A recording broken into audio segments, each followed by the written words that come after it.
BBC sports room में आज के ताज़ा तरीन ब्लॉग के साथ हम आपकी खिदमत में हाजिर हैं। पाकिस्तान की टीम को इस वक्त जिन तनाज़ात का सामना करना पड़ रहा है नाजरीन, उसमें से एक तनाज़ा जो है वो इस वक्त कैप्टनसी का भी है। मुख्तलिफ खबरें जो है वो गर्दिश कर रही हैं कि क्या मोहम्मद रिजवान को वनडे और T20 का कप्तान जो है वो बनाया जा रहा है। तो हम आपको ये खबर दिए देते हैं कि जो हमारे जो है वो जराए हैं वो ये कहते हैं कि मोहम्मद रिजवान को T20 का कप्तान बनाने की भी ऑफर की गई है, लेकिन मोहम्मद रिजवान ने कुछ शराइत के ऊपर जो है ये T20 का और वनडे का कप्तान बनने के ऊपर जो है वो अपनी रजामंदी जाहिर की है कि अगर उनको मुकम्मल तौर पर इस बात का इख्तियार दिया जाए कि किस खिलाड़ी को उन्होंने खिलाना है और किस खिलाड़ी को नहीं खिलाना, सेलेक्टर जो है, हेड कोच जो है वो उनके साथ मुशावरत कर सकते हैं। लेकिन मोहम्मद रिजवान इस बात के ऊपर जो है वो मुकम्मल तौर पर आजाद होंगे कि वो टीम की सिलेक्शन के ऊपर किसी मेरिट के ऊपर जो है वो कोई कंप्रोमाइज जो है वो नहीं करेंगे।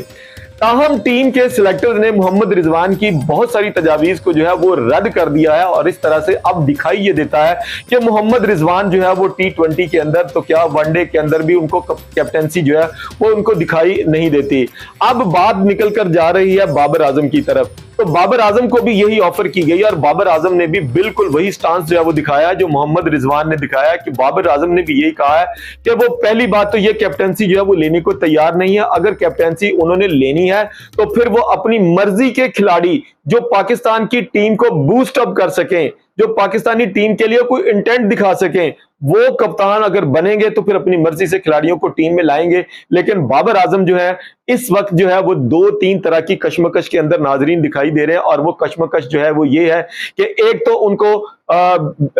बिग बैश लीग के अंदर जिस तरह उनका NOC जो है वो होल्ड किया गया है और ऑस्ट्रेलियन क्रिकेट बोर्ड जो है वो इस वक्त पाकिस्तान के साथ जो है वो बराह रास्त जो है वो राब्ते में है और इनको रिक्वेस्ट की जा रही है कि आप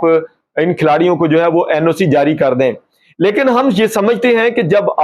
बाबर आजम कैरेबियन लीग खेलने के लिए जा रहा था तो उस वक्त भी जो है वो शायद इनको जो है वो NOC इनका होल्ड कर लिया गया था। ये बाबर आजम के साथ तो सीरियस ज्यादती है। बाबर आजम के हवाले से जो उनके करीबी जराए बताते हैं कि बाबर आजम जो है अगर उनको NOC जो है वो जारी ना किया गया तो ऐन मुमकिन है कि बाबर आजम कप्तानी भी नहीं लेंगे, बाबर आजम टीम का हिस्सा भी नहीं लेंगे, बल्कि बाबर आजम जो है वनडे और T20 की ना सिर्फ कैप्टेंसी लेने से इनकार करेंगे बल्कि बाबर आजम जो है वो दोनों फॉर्मेट से अपनी रिटायरमेंट का ऐलान भी कर सकते हैं। जी हाँ, ये नाजरीन ये एक बहुत ही मुसद्दका खबर है कि बाबर आजम जो है वो हो सकता है कि अगर उनको NOC जारी ना किया गया तो वो ना तो कैप्टेंसी लेंगे और ना ही पाकिस्तान टीम के अंदर जो है वो अपना सफर जो है वो फर्दर जारी रख सकेंगे। तो ये वो नाजरीन खबरें हैं कि जिसकी वजह से पाकिस्तान के वो पर्ची प्लेयर जो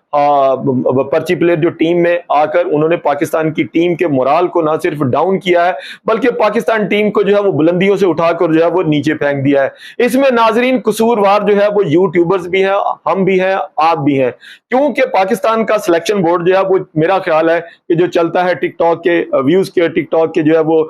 व्लॉग्स के ऊपर, यूट्यूब के व्लॉग्स के ऊपर कौन सा व्लॉगर जो है वो क्या कह रहा है, कौन सा व्लॉगर क्या कह रहा है, किसकी बात में सदाकत है, कौन सा जो है वो सीनियर खिलाड़ी किस खिलाड़ी के बारे में बात कर रहा है, किसको लेने की बात कर रहा है, किसको ठोकने की बात कर रहा है। तो मेरा ख्याल है पाकिस्तान की टीम जो है वो इस वक्त टिकटॉकर्स और व्लॉगर्स के हत्थे चढ़कर जो है वो तहोबाला हो चुकी है। दुआ करते हैं कि पाकिस्तानी टीम को कोई अच्छा जो है वो सिलेक्टर मिल जाए, चेयरमैन क्रिकेट बोर्ड मिल जाए, जिससे पाकिस्तान टीम का मोराल जो है वो फर्दर बुलंद हो। नाज़रीन ख्याल रखिएगा अपना। अगर आप हमारे चैनल पर नए हैं तो इस चैनल को सब्सक्राइब कर लें, लाइक कर लें और शेयर को लाजमी जो है वो प्रेस कर दीजिएगा। अगर आप हमारे चैनल के ऊपर जो सब्सक्राइब कर चुके हैं तो घंटी को बटन को प्रेस नहीं कर चुके तो घंटी के बटन को भी प्रेस कर लीजिए ताकि हमारी लेटेस्ट वीडियो आप तक पहुंचती रहे।